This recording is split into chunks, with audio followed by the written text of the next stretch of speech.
नमस्कार विद्यार्थी मित्र मैत्रिणींनो, केसागर पब्लिकेशनच्या केसागर करियर अकॅडमी यूट्यूब चॅनलवरती तुमचं पुन्हा एकदा स्वागत आहे. टी परीक्षा 2024 साठी आपण इथं लेक्चर सिरीज कंडक्ट करत आहोत. पाठीमागचं एक लेक्चर आपण कंडक्ट केलं होतं आपल्या रेफरन्स बुकसाठी.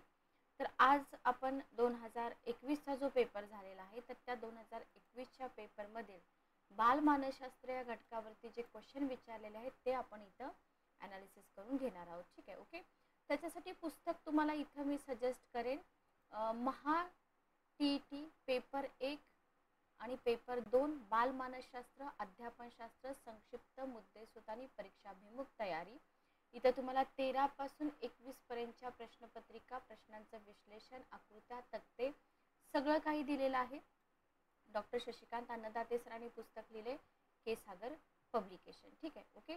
तर हे पुस्तक तुम्हाला आपल्या ऑफिशियल वेबसाईटवरती मिळेल. सोबतच ॲमेझॉन, फ्लिपकार्टवरती पण पुस्तकं तुम्हाला मिळून जातील. आणि क्वेश्चन पेपर तुम्हाला कुठून कलेक्ट करायची गरज पडणार नाही. पुस्तकामध्ये सगळे क्वेश्चन पेपर तुम्हाला एकत्र दिलेले आहेत. याच्या व्यतिरिक्त तुम्हाला खूप सारी पुस्तकं इथं आहेत जी सेपरेटली तुम्ही मागवू शकता. सायन्ससाठी असेल किंवा तुमचे इतर जे सब्जेक्ट आहेत, भाषा विषय असतील, बुद्धिमत्ता चाचणी असतील, तर सगळी पुस्तकं तुम्हाला इथं मिळतील. फक्त ऑफिशियल वेबसाईटवरती तुम्ही अदर एक्झाममध्ये एज्युकेशन टेट या सेक्शनमध्ये जावा. इथं गेल्यानंतर तुम्हाला सगळी पुस्तकं दिसून जातील. ठीक आहे, ओके. चला, तर बघा क्वेश्चन सेट आपण घेतोय. आय थिंक मला वाटते हा एक क्वेश्चन सेट आहे. पहिला क्वेश्चन काय होता बघा, बालमानसशास्त्र आणि अध्यापनशास्त्र. क्वेश्चन तुम्हाला विचारलेला आहे की अध्ययनार्थ्यांना कल्पना आविष्काराची संधी उपलब्ध करून देण्यासाठी शिक्षकाने कोणते उपक्रम राबवावे. अध्ययन, त्याच्यानंतर प्रभावी अध्यापन, अध्ययनकर्त्याच्या गरजा असतील, हे सगळे जे मुद्दे असतात ना, तर याच्यावरती खूप सारे क्वेश्चन येतात. म्हणजे मानसशास्त्राचा जेव्हा तुम्ही अभ्यास करता तेव्हा सुरुवातीला तुम्ही याची लिस्ट बनवून घ्या. अध्ययन म्हणजे काय, अध्यापन म्हणजे काय, स्मरण म्हणजे काय, विस्मरण म्हणजे काय, त्याच्यानंतर अभिरुची म्हणजे काय, धारणा म्हणजे काय, प्रेरणा म्हणजे काय. ठीक आहे, ओके. आणि ह्या जेव्हा कॉन्सेप्ट तुम्हाला क्लिअर होते ना, तेव्हा कितीही डिफिकल्ट क्वेश्चन तुम्हाला विचारू द्या, मानसशास्त्राचे क्वेश्चन सॉल्व्ह होतात. ठीक आहे, ओके. तर एखादा अध्ययनार्थी आहे, त्याला काय करायचं आहे, त्याला कल्पना आविष्काराची संधी द्यायची. ठीक आहे, ओके.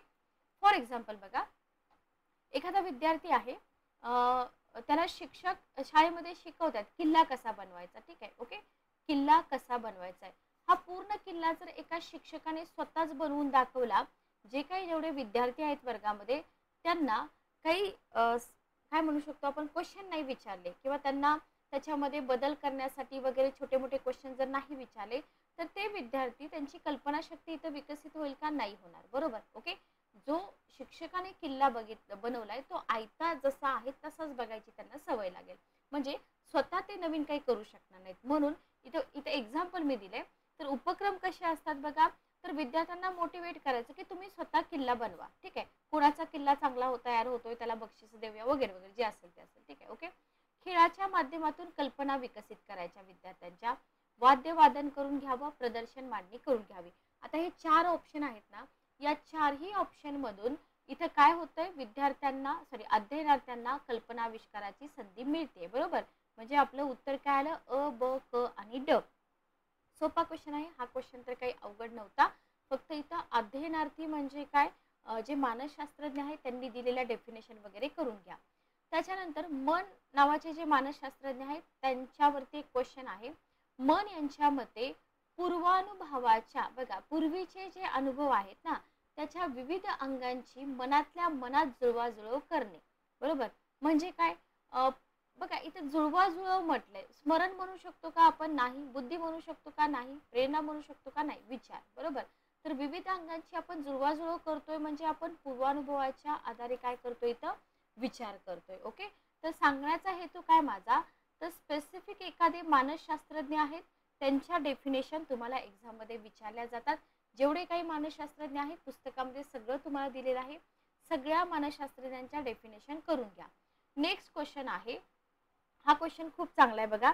याच्यामध्ये तुम्हाला काय विचारले, याच्यामध्ये तुम्हाला विचारलेलं आहे, एकच मिनिट थांबा.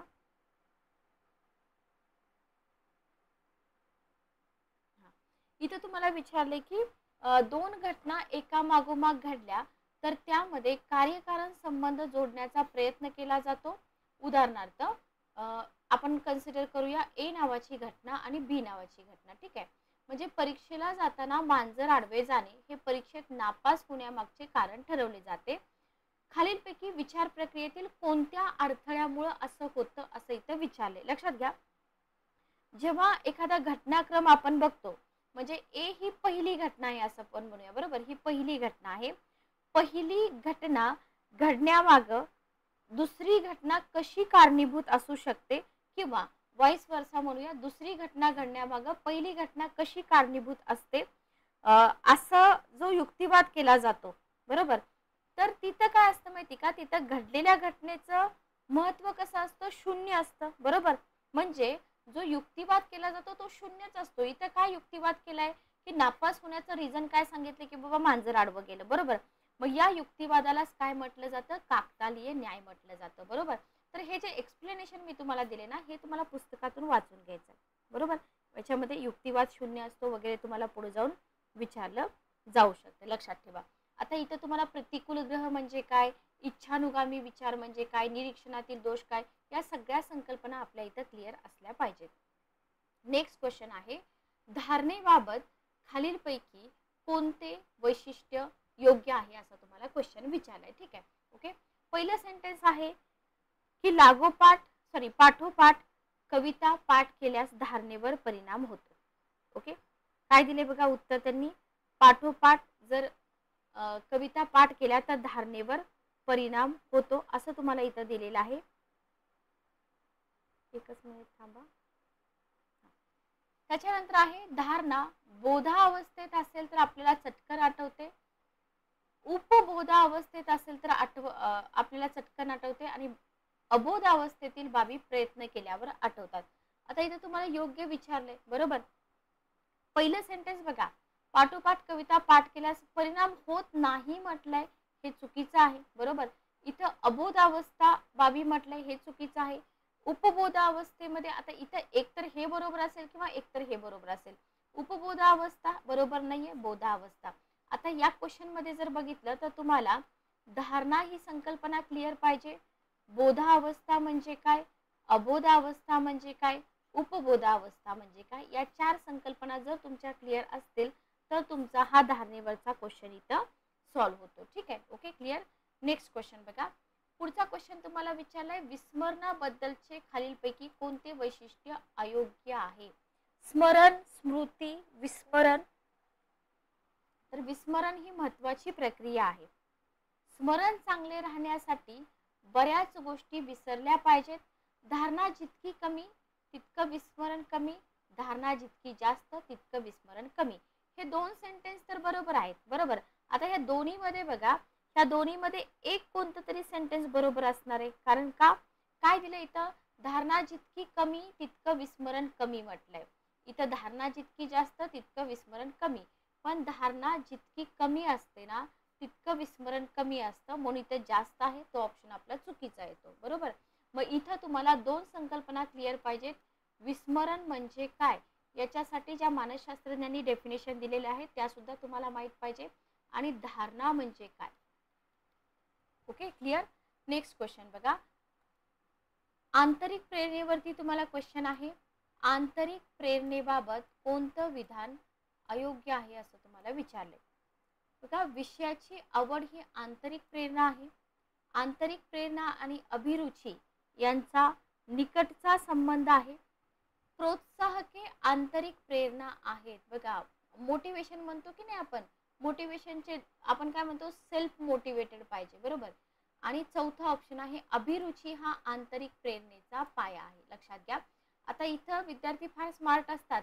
एखाद्या विद्यार्थ्यांना माहिती आहे की बाबा आंतरिक प्रेरणा आणि अभिरुची याचा संबंध आहे, तर तो म्हणेल बरोबर आहे, मग चौथं सेंटेन्स पण बरोबरच असणार आहे, अभिरुची हा आंतरिक प्रेरणेचा पाया आहे. बरोबर. ओके, एखादा विषय तुम्हाला आवडतोय, बरोबर, तो तुमच्यावरती कोणी लादलाय का नाही, तुम्हाला तो विषय आवडतोय, तर ही काय झाली, ही आंतरिक प्रेरणा झाली. बरोबर, पण तुम्हाला जे मोटिवेशन दिलं जातं ना, प्रोत्साहके, उदाहरणार्थ बघा की तुम्ही अभ्यास केला, तुमचा परीक्षेत पहिला क्रमांक आला तर तुम्हाला XYZ असं बक्षीस दिलं जाईल. तर हे काय आहे, प्रोत्साहक आहे. त्याला आपण आंतरिक प्रेरणा म्हणू शकतो का? नाही. म्हणजे आपलं उत्तर काय आलं, हे आहे अयोग्य. तर हा क्वेश्चन होता आंतरिक प्रेरणेबाबत. इथं तुम्हाला आंतरिक प्रेरणा आणि अभिरुची या दोन संकल्पना मानसशास्त्रामधल्या क्लिअर असायला हव्या. नेक्स्ट क्वेश्चन बघा, स्पियरमन यांच्या बुद्धिमत्तेच्या द्विघटक उपपत्तीबद्दल क्वेश्चन आहे. जेवढ्या काही उपपत्त्या आहेत मानसशास्त्रामध्ये तेवढ्या सगळ्या उपपत्त्या तुम्हाला माहीत असल्या पाहिजेत. माहीत असल्या पाहिजे म्हणजे इन डिटेल तुम्हाला माहीत असल्या पाहिजे. तर इथं काय म्हटलंय बघा, जे सामान्य व विशिष्ट घटक आहेत त्या संबंधी कोणते विधान योग्य आहे. ओके, बघा थोडंसं कॉमन सेन्स वरती हा क्वेश्चन आपण सॉल्व्ह करू शकतो. चौथ्यापासून ऑप्शन चालू करा. विशेष घटक सर्व कार्यात व्यक्तीला उपयुक्त असतो. असतं का असं? नाही. क्षमतांना विकासपूरक असा सामान्य घटक असतो. प्रत्येक व्यक्तीमध्ये विशेष घटक मोठा असतो. प्रत्येक व्यक्तीमध्ये असतो का विशेष घटक मोठा? शक्यच नाही की नाही. प्रत्येक व्यक्तीमध्ये सामान्य घटक मोठा असू शकतो. म्हणजे आपलं उत्तर काय आलं, पहिला ऑप्शन बरोबर. आणि क्षमतांना विकासपूरक असा कोणता घटक असतो? सामान्य घटक असतो का नसतो? कोणता घटक असतो मला कमेंट बॉक्समध्ये सांगा. तर स्पियरमन यांची बुद्धिमत्तेची उपपत्ती जरी तुम्ही नाही वाचलेली असली ना, तरी सुद्धा कधी कधी असे क्वेश्चन लॉजिकनं सॉल्व्ह होतात. नेहमीच होत नाही, कधी कधी होतात. नेक्स्ट क्वेश्चन बघा, पुढचा क्वेश्चन दिलेला आहे, स्वतःच्या व इतरांच्या भावभावनांवर नियंत्रण ठेवणे व नियमन करण्याची क्षमता, विचार आणि कृती यांच्या मार्गदर्शनासाठी भावनांचा उपयोग करण्याची क्षमता म्हणजे भावनिक बुद्धिमत्ता. बघा भावनिक बुद्धिमत्ता एक ह्याच्यावरती आपण जर लेक्चर कंडक्ट केलं तर जवळजवळ 2 ते 2.5 तासाचं लेक्चर होतं. भावनिक बुद्धिमत्तेशी रिलेटेड खूप साऱ्या डेफिनेशन पण आहेत. आपण डी-एड बी-एडला हा अभ्यास केलेला असतो. तर भावनिक बुद्धिमत्ता म्हणजे काय? पीटर सॅलोव्ही आणि जॉन मेयर लक्षात घ्या. तर पीटर सॅलोव्ही, जॉन मेयर, गोलमन यांची पण एक डेफिनेशन आहे. इथं तर तुम्हाला पीटर सॅलोव्ही यांचं हे उत्तर येऊन जाईल बरोबर, पण गोलमन यांची पण इथं डेफिनेशन आपल्याला मिळून जाते. मग याच्यामध्ये तुम्हाला भावनिक बुद्धिमत्तेचे घटक सुद्धा विचारले जातात. काय आहेत भावनिक बुद्धिमत्तेचे घटक? बघा याच्यामध्ये तुम्हाला सेल्फ रेग्युलेशन, मग ते मराठीमध्ये देतील इंग्रजीमध्ये देतील. तर इमोशनल इंटेलिजन्सचे घटक काय आहेत? आत्मनियमन, ज्याच्यावरती आपल्याला क्वेश्चन विचारलेत की नाही, प्रेरणा क्वेश्चन विचारलाय की नाही. त्याच्यानंतर आहे सामाजिक कौशल्य, आत्मप्रचिती किंवा स्वजाणीव, हे काय आहेत? भावनिक बुद्धिमत्तेचे घटक आहेत. समान अनुभूती आहे, प्रेरणा आहे, सामाजिक कौशल्य आहेत. तर याच्यावरती आयोग क्वेश्चन विचारतो का? विचारले जातात, लक्षात घ्या. ठीक आहे. तर मानसशास्त्रामध्ये तुम्हाला एखादा घटक आहे, तो घटक सगळ्या बाजूनी जेव्हा तुम्ही कव्हर करताना तेव्हा इथं तुमचे क्वेश्चन काय होतात? सॉल्व्ह होतात. ठीक आहे. याच्यामध्ये तुम्हाला पुढे जाऊन प्रथम परानुभूती म्हणजे काय, बरोबर, याच्यावरती क्वेश्चन विचारला जातो. किंवा भावनिक बुद्धिमत्तेचा नेतृत्वावर कसा परिणाम होतो, भावनिक बुद्धिमत्ता म्हणजे काय, ही संकल्पना आपण व्यवस्थित वाचली तर काय होतं आपल्याला, भावनिक बुद्धिमत्तेचा प्रवास असेल किंवा भावनिक बुद्धिमत्तेचे घटक असतील, मग सेल्फ अवेअरनेस मध्ये पुन्हा तुम्हाला भावनांची जाणीव असेल, अचूक आत्मपरीक्षण असेल, स्वनियमन, त्याच्यामध्ये स्वनियंत्रण, त्याच्यानंतर विश्वासार्हता, जबाबदारीची जाणीव, अनुकूल क्षमता असेल, नव उपक्रमशीलता असेल ज्याच्यावरती आपल्याला क्वेश्चन दिसून येतो, स्वप्रेरणा असेल ज्याला आपण सेल्फ मोटिवेशन म्हणतो, ज्याच्यावरती पाठीमागं क्वेश्चन होता. ठीक आहे. ओके, तर हे सगळं तुम्हाला इथं कव्हर करावं लागतं. आणि भावनिकदृष्ट्या बुद्धिमान व्यक्तीची लक्षणं काय असतात याच्यावरतीही क्वेश्चन विचारला जाऊ शकतो. जवळजवळ 13 ते 15 इथं तुम्हाला लक्षणं दिली जातात. मग भावनिक बुद्धिमत्ता सुधारता येते का? जर सुधारता येत असेल तर ती कशा प्रकारे सुधारली जाते याच्यावरती सुद्धा क्वेश्चन विचारले जातात. नेक्स्ट क्वेश्चन बघा, वृक्कस्थ ग्रंथीमधून पास जाणाऱ्या ॲड्रेनलिन या स्रावाचे प्रमाण जर कमी झालं तर कोणता परिणाम दिसून येतो? तर हे तुम्हाला वाढ आणि विकास हा जो टॉपिक येतो ना, तिथून तुम्हाला हा क्वेश्चन दिलेला आहे.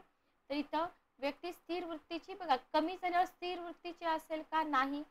स्वास्थ्य जाणवते येईल का? नाही. पौरुषत्व नाही. व्यक्ती अशक्त दिसते, लक्षात घ्या. ठीक आहे. तर हे क्वेश्चन सोपे आहेत, याच्यामध्ये काही अवघड नाही आहे, पण वाढ आणि विकास खूप डिटेलमध्ये तुम्हाला करावं लागतं. त्याच्यानंतर तुमचा क्वेश्चन आहे अध्ययन उपपत्ती. जितक्या उपपत्ती अध्ययनाशी रिलेटेड आहेत तितक्याच अध्यापनाशी रिलेटेड पण आहेत. तर सगळ्या उपपत्ती तुम्हाला करायच्या आहेत. हे सेशन बघितल्यानंतर तुम्हाला चॅटबॉक्समध्ये एक ग्रुपची लिंक दिली जाईल. जे विद्यार्थी फक्त TET आणि टेटची तयारी करतायत अशाच विद्यार्थ्यांनी फक्त ग्रुप जॉईन करा, जे प्रामाणिकपणे तयारी करतायत. आणि मग तिथं तुम्ही सांगू शकता की हे जे आपली लेक्चर सिरीज आहे कंटिन्यू करायची का नाही. आणि जे पुस्तकं मी तुम्हाला सजेस्ट केलेत त्या पुस्तकांबद्दल जर तुम्हाला काही डाऊट असतील, पुस्तकं कसे मागवायचे, कुठून मागवायचे, तर तेही क्वेश्चन तुम्ही मला कमेंट बॉक्समध्ये विचारू शकता. चला, क्वेश्चन काय दिलेला आहे बघा. क्वेश्चन तुम्हाला इथं विचारलाय, ज्या अध्ययन उपपत्ती आहेत ना, तर या अध्ययन उपपत्तीच्या वर्गीकरणातील आधुनिक उपपत्ती. आता इथं आपल्याला आधुनिक उपपत्ती माहीत पाहिजेत. कोणत्या उपपत्तीचा समावेश होत नाही म्हटले. कर्ट लेविन यांची एक उपपत्ती आहे बघा. इथं तुम्हाला प्रभुत्व अध्ययन, सामाजिक अध्ययन, क्षेत्रीय उपपत्ती, माहिती प्रक्रियाकरण, प्रतिमान. तर क्षेत्रीय उपपत्ती जी आहे ना, ही उपपत्ती आधुनिक उपपत्ती नाही, लक्षात घ्या. Okay, clear. आता याच्यामध्ये आपण काय करतो, फक्त अभिजात अभिसंधान असेल किंवा ज्या कॉमन उपपत्त्या आहेत की नाही तेवढ्याच आपण करतो. पण असं करू नका. ज्याच्यावरती क्वेश्चन विचारलेले आहेत, फॉर एक्झाम्पल तुम्हाला इथं क्षेत्रीय उपपत्तीवरती क्वेश्चन विचारलाय, बरोबर.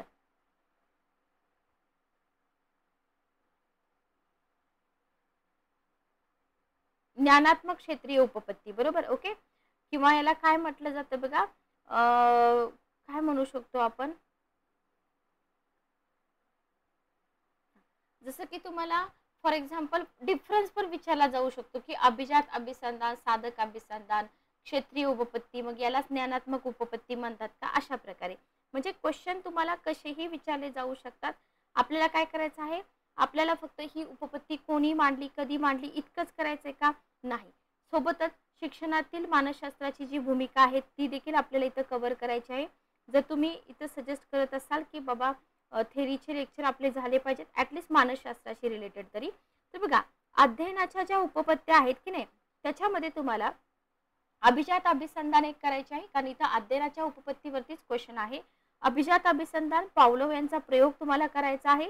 त्याच्यानंतर अभिजात अभिसंधानाची मूलतत्वे तुम्हाला करायची आहेत. त्याच्यानंतर आपण साधक अभिसंधान करतो, स्किनर यांचा प्रयोग इथं आपण करतो. त्याच्यानंतर आपण काय करू शकतो, इथं दोन्हीचा डिफरन्स आपण करू शकतो. गॅग्नेची ज्ञानात्मक अध्ययन उपपत्ती किंवा त्याला बोधात्मक उपपत्ती म्हटलं जातं. तिथं आपल्याला अध्ययनाचे प्रकार करावे लागतात. त्याच्यानंतर तुम्हाला आसुबेल यांची अर्थपूर्ण अध्ययन उपपत्ती आहे. त्याच्यानंतर तुम्हाला श्रेणीबद्ध अंतर्भूतीकरणात्मक उपपत्ती आहे. त्याच्यामध्ये तुम्हाला 2 प्रकार करावे लागतात. जेरोम ब्रुनर यांची एक उपपत्ती आहे.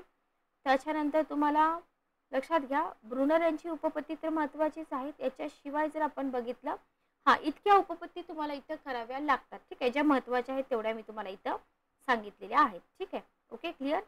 चला, तर पुढे जाऊया आपण. नेक्स्ट तुम्हाला सामाजिक अध्ययन अल्बर्ट बांदुरा याच्यावरती पण क्वेश्चन येऊ शकतो, किंवा विगोत्स्की सामाजिक ज्ञानरचनावाद याच्यावरती पण क्वेश्चन येऊ शकतो. म्हणजे मी तुम्हाला हे सगळं ॲडव्हान्स कंटेंट सांगत आहे जे आतापर्यंत विचारलेलं नाहीये, पण पुढे जाऊन विचारलं जाऊ शकतं. ठीक आहे, ओके. अध्ययनार्थी आदर्श शोधतो, त्याचे निरीक्षण करतो. आता हे क्वेश्चन आहे ना, हा क्वेश्चन बघा, जर एखादा स्मार्ट स्टडी करणारा विद्यार्थी असेल ना, तो शेवटी काय दिले वाचेल की सामाजिक निरीक्षणात्मक उपपत्ती कोणत्या मानसशास्त्रज्ञाने मांडली. ठीक आहे, ओके. हा क्वेश्चन तुमच्यासाठी, मला कमेंट बॉक्समध्ये याचं उत्तर सांगा.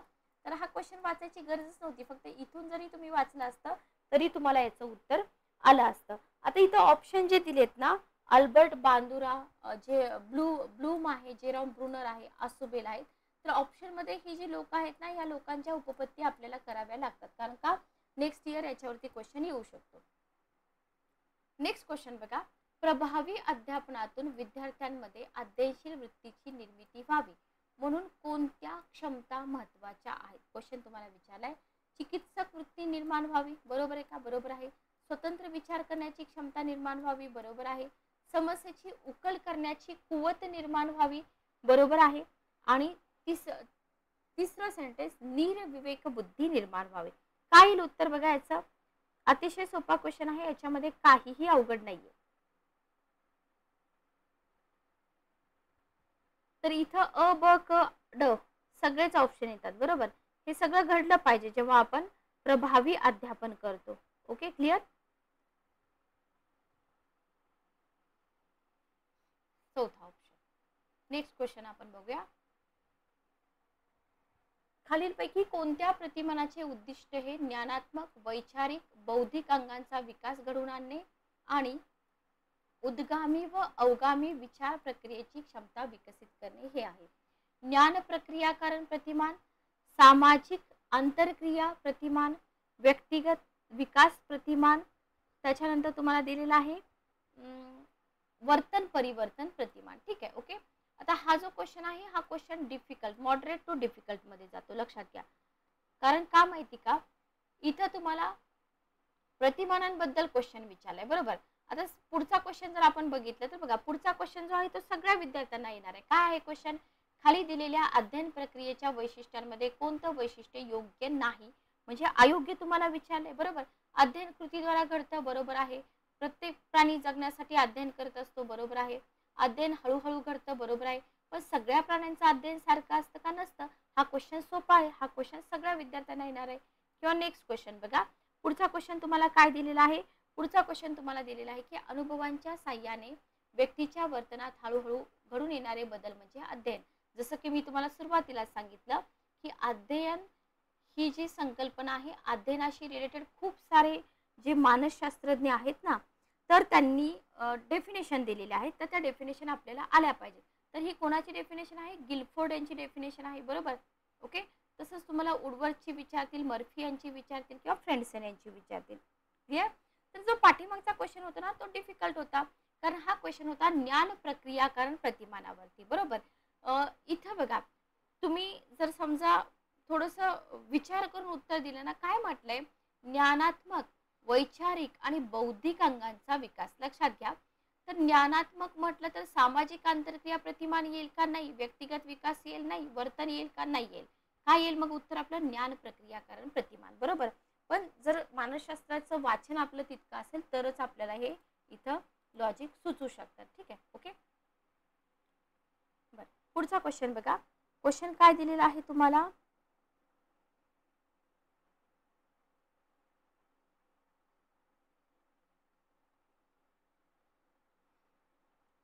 एकच मिनिट थांबा.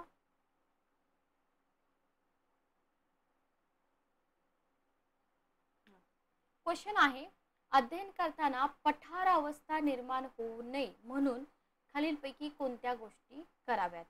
तर विद्यार्थी, आता इथं बघा, खूप महत्त्वाचा क्वेश्चन आहे हा. मानसशास्त्रामध्ये पठार अवस्था म्हणजे काय, बरोबर, हे आपल्याला माहित पाहिजे. पठार अवस्था म्हणजे काय? तर जेव्हा आपण एक्झाम्पल घेऊया आपण स्टडीचं, की आपण स्टडी करतो, बरोबर. एका लेवलपर्यंत आपण स्टडी करतो. इथं या स्टेजला आपल्याला असं वाटतं की अरे आपला अभ्यास सगळा झालेला आहे, बरोबर. त्याच्यानंतर जेव्हा आपण पुढे जातो ना, तिथं आपला स्टडी काहीच होत नाही. एकदम सोप्या भाषेत मी तुम्हाला सांगते, त्याला आपण पठार अवस्था म्हणतो. आता ही जी पठार अवस्था आहे ना, तर ही पठार अवस्था निर्माण नाही झाली पाहिजे. याच्यासाठी काय करायला पाहिजे? विद्यार्थ्यांमध्ये अभिरुची निर्माण करावी, बरोबर आहे का? बघा, विद्यार्थ्यांमध्ये अभिरुची निर्माण करावी. ऑब्वियसली केलीच पाहिजे, आहे की नाही. अभिरुची म्हणजेच आवड. तर इथं तुमचं फक्त हा ऑप्शन इलिमिनेट होईल. प्रेरकाची तीव्रता कमी करावी. कमी कशाला करायची? वाढवावी लागेल ना, बरोबर. म्हणजे हे चुकीचं आहे. कौशल्य संपादन करताना चुकीच्या सवयी आत्मसात करू देऊ नये. याच्यामुळे काय होते? पठारावस्था येते, म्हणजे क बरोबर आहे आपलं. वेग आणि अचूकता एकाच गोष्टीवर म्हटलं. एका गोष्टीवर कसं चालेल? तुमचा स्पीड पण व्यवस्थित पाहिजे आणि तुमची ॲक्युरेसी पण पाहिजे. जर तुमचा स्पीड असेल आणि ॲक्युरेसी नसेल तर त्याला 0 व्हॅल्यू असते, आणि ॲक्युरेसी आहे पण स्पीड नाही, याला पण 0 व्हॅल्यू असते. म्हणजे हेही सेंटेन्स काय येईल आपलं? चुकीचं होईल. म्हणजे आपलं उत्तर काय आलं? फक्त अ आणि क. तर थेरी ज्यांची चांगली असेल ते विद्यार्थी आरामात काहीही टेन्शन न घेता क्वेश्चन पेपर सॉल्व्ह करू शकतात. ठीक आहे, ओके, क्लिअर. चला,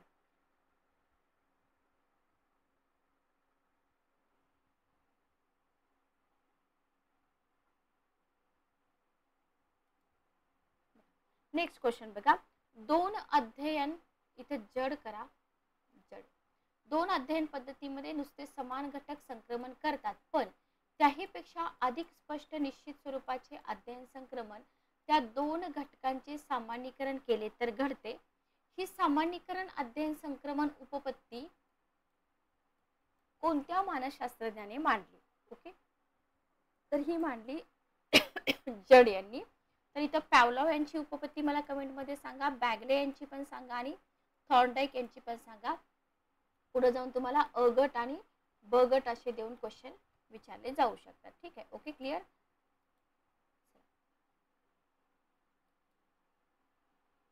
नेक्स्ट क्वेश्चन बघा काय आहे आपला. पुढचा क्वेश्चन तुम्हाला विचारलेला आहे तर शैशव अवस्थेवरती क्वेश्चन आहे. शैशव अवस्थेमध्ये ज्या योगे बालक विचाराच्या व आकलनाच्या वर्तमान रचनेमध्ये नवीन घटक किंवा अनुभव समाविष्ट करून घेते व ज्यावेळी वर्तमान विचार पद्धतीनुसार एखाद्या उद्दीपकाचे किंवा घटनेचे संवेदन आकलन केले जाते तेव्हा त्याला प्रतिक्रिया केली जाते, तेव्हा डॅश डॅश ही क्रिया घडते. कोणती क्रिया घडते असं तुम्हाला इथं विचारलेलं आहे. ठीक आहे, ओके. तर पहिला ऑप्शन आहे अभिमुखीकरण, दुसरा आहे आत्मसातीकरण, तिसरा आहे संधारण आणि चौथा आहे समावेशन. ठीक आहे, ओके. तर इथं बघा दोन ऑप्शन तर आपले इलिमिनेट होतात, संधारण आणि समावेशन. या दोन्हीमध्ये तुमचं उत्तर आहे. कमेंट बॉक्समध्ये मला तुम्ही या क्वेश्चनचं उत्तर सांगा. दोन क्वेश्चन मी तुम्हाला फक्त इथं विचारलेले आहेत कमेंट बॉक्समध्ये उत्तरं देण्यासाठी. नेक्स्ट क्वेश्चन आपण घेऊया. पुढचा क्वेश्चन आहे किशोर अवस्थेशी रिलेटेड. बघा किशोर अवस्था बालकांच्या भावनिक विकासाबाबत तुम्हाला विचारलेला आहे. ठीक आहे. अर्थ समजूनच पाठांतर करतात या वयातील मुलांची अवधान क्षमता अमर्यादित असते, हे तर चुकीचंच आहे, बरोबर. नीती अनीतीची जाणीव असते का? नसते. आता तुमचं उत्तर आहे दोन ऑप्शन मध्ये. अर्थ समजून पाठांतर करतात का? नाही. उत्तर काय आहे? पाठ केलेलं किशोर अवस्थेतील बालक सहसा विसरत नाही. ठीक आहे, ओके, क्लिअर. नेक्स्ट क्वेश्चन बघा. व्यक्तिमत्व म्हणजे स्वतःच्या परिसराशी व्यक्तीचे जे वैशिष्ट्यपूर्ण समायोजन होत असतं त्याला कारणीभूत असणारी व वर्तनाला चालना देणारी शारीरिक आणि मानसिक यंत्रणेची गतिशील संघटना होय.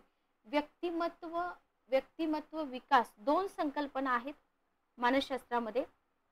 तर या संकल्पना तुम्हाला इथं कराव्या लागतात. तर इथं तुम्हाला विचारलेलं आहे की ही व्यक्तिमत्वाची जी व्याख्या आहे ना कोणत्या मानसशास्त्रज्ञाने दिली आहे. जर पेपर ॲनालिसिस करताना तुम्ही व्यवस्थित लक्ष दिलं असेल तर 6 ते 7 क्वेश्चन असे आहेत की जे तुम्हाला फक्त डेफिनेशन वरती विचारले की कोणत्या मानसशास्त्रज्ञाची ही व्याख्या आहे, बरोबर. नॉर्मन मन यांनी दिली, किंबल यांनी दिली, ऑलपोर्ट यांनी दिली का वॅटसन यांनी दिली. Okay, clear. तर इथं तुम्हाला अवधान, त्याच्यानंतर स्मरण, विस्मरण, प्रेरणा, आंतरप्रेरणा, अभिरुची, व्यक्तिमत्व विकास या सगळ्या संकल्पनांच्या ज्या डेफिनेशन जेवढ्या काही मानसशास्त्रज्ञांनी दिलेल्या आहेत तेवढ्या सगळ्या डेफिनेशन तुम्हाला इथं माहीत असल्या पाहिजेत. ठीक आहे, ओके, क्लिअर. तर हा होता आपला 2021चा पेपर. जस्ट आपण इथं ओव्हरलुक केलेला आहे. तुम्हाला बाकी मी इथं काहीही एक्सप्लेनेशन दिलेलं नाही, कारण का जर एखादा क्वेश्चन आहे, फॉर एक्झाम्पल क्वेश्चन तुम्हाला अध्ययन या घटकावरती आहे तर अध्ययन हा घटक तुम्हाला शिकवायला इथं 1.5 ते 2 तास लागतात. ठीक आहे, ओके. पण जर तुमच्यापैकी विद्यार्थ्यांची इच्छा असेल की थेरीचे लेक्चर आपण घ्यावे, या पुस्तकामध्ये तुम्हाला क्वेश्चन पेपर तर मिळतील पण जे एक्सप्लेनेशन वगैरे आहे ते समजून घेण्यासाठी तुम्हाला जे आपले थेरीचे लेक्चर आहेत ते मस्ट आहेत. तर तुम्ही मला सजेस्ट करू शकता. भेटूया नेक्स्ट सेशनमध्ये. Good day, take care.